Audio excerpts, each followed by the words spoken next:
ગુજરાત સૌરાષ્ટ્ર અને હવે કચ્છમાં ખાતર માટે ખેડૂતોની લાઈન લાગી। કમોસમી વરસાદે આપેલા ઘા હજુ રૂઝાયા નથી તે રવિ સિઝનના વાવેતરને લઈને નવા સંકટે ખેડૂતોને ઘેરી લીધા છે। ઉત્તર ગુજરાતથી શરૂ થયેલી ખાતરની લાઈન સૌરાષ્ટ્ર પહોંચી હવે કચ્છ પંથકમાં પણ ખાતરની અછતની બુમરાણ ઉઠી છે। યુરિયા ખાતર નહીં મળતા ખેડૂતો પરેશાન થઈ રહ્યા છે।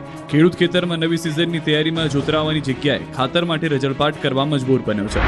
કચ્છના રાપરમાં ખેડૂતો કામ ધંધા મૂકી કડકડતી ઠંડીમાં સવારે 4 વાગ્યાથી ખાતર ડેપોની બહાર લાઈન લગાવીને બેસી જાય છે। આસપાસના ગામના ખેડૂતો ખેતરે પોતાના પાકનું ધ્યાન રાખવાની બદલે ખાતર માટે દર ભટકી રહ્યા છે। શિયાળુ સિઝનમાં ઘઉં, બાજરી, ચણા, શેરડી, રાયડો સહિતના મુખ્ય પાકોનું મોટા પ્રમાણમાં વાવેતર થઈ રહ્યું છે, પરંતુ રવિ પાકોમાં યુરિયા ખાતરની તાતી જરૂરિયાત સામે હાલમાં અછત જોવા મળી રહી છે। ખાતરની અછત સર્જાતા ખેડૂતો ચિંતિત બન્યા છે। આ સમયમાં ખાતર ન મળવાથી ખેડૂતોએ વાવેતર થંભાવી દેવું પડે તેવી સ્થિતિ ઊભી થઈ છે। જો વાવેતર મોડું થાય તો પાકના ઉત્પાદન પર તેની સીધી અસર જોવા મળી શકે છે।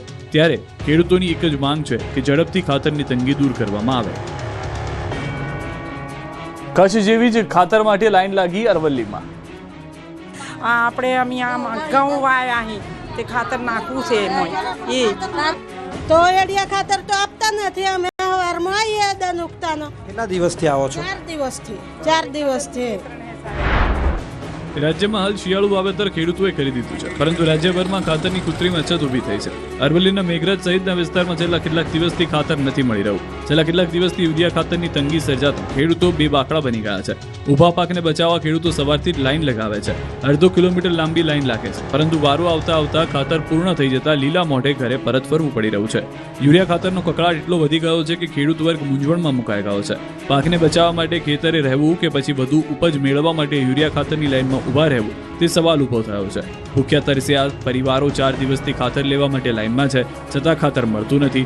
મહિલાઓ પણ લાઈનમાં ઊભા રહી કંટાળી જતા રડી રહી છે। ખાતર ન મળતા આંખમાંથી આંસુ આવી ગયા। ખાતર વિતરકોનું કહેવું છે કે જરૂરિયાત કરતાં ઓછો સ્ટોક આવતો હોવાથી તંગી સર્જાય છે। હાલ તો ખાતરની તંગી સર્જાતા ખેડૂતોના માથે આપ વાટ્યું હોય તેવી સ્થિતિ જોવા મળી રહી છે। બનાસકાંઠામાં મગફળીની ખરીદીમાં 20 કિલોએ 1452 રૂપિયા ભાવ મળતા ખેડૂતોમાં ખુશી। જિલ્લામાં સૌથી વધુ રજીસ્ટ્રેશન ધાનેરામાં 20,714 ખેડૂતો રજીસ્ટ્રેશન કરાવ્યું। ગત વર્ષે 30 જેટલા જ કાંટા હતા।